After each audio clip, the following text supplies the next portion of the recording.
À certains moments, je crée de manière ininterrompue, mais souvent, quand même, j'ai besoin de laisser de la place à l'incubation, à la maturation.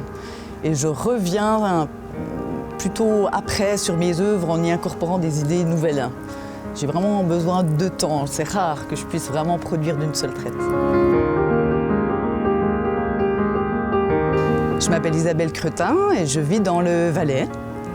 Je pratique la peinture, le dessin, la sculpture, le collage. Dès l'enfance, j'aimais beaucoup peindre et dessiner et c'était quelque chose qui me passionnait déjà. Et puis j'ai pris aussi des cours de danse, de musique, enfant et même jusqu'à l'âge adulte. Ma créativité, elle s'est parfois effacée à certaines périodes. C'était présent plus ou moins dans ma vie, mais par contre, face aux épreuves, notamment celle de la maladie, ça s'est vraiment révélé comme vital pour moi, comme un besoin. Et j'ai éprouvé le besoin d'exprimer autrement que par la parole, en fait, mes émotions. Je ne suis pas de processus particulier ni identique à chaque création. En fait, je laisse vraiment venir les idées comme un peu tombées de nulle part, comme ça, mais forcément c'est le fruit de mon inconscient. Je me laisse en fait guider par mon intuition, je crois que c'est le point commun, quel que soit le support.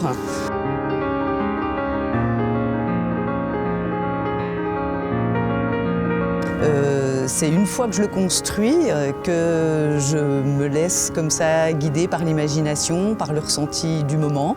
Je me laisse en fait un peu emporter par le pinceau et le crayon. J'essaie d'avoir le moins possible de commandes volontaires et d'être plutôt à l'écoute de mes sensations.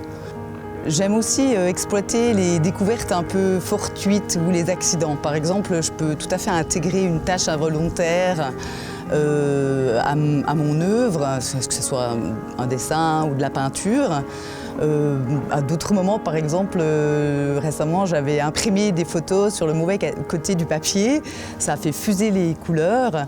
Et du coup, j'ai retravaillé ça au doigt, au chiffon, et ça a créé des choses éphémères et variables aussi avec le séchage. C'était aussi là très surprenant et assez intéressant.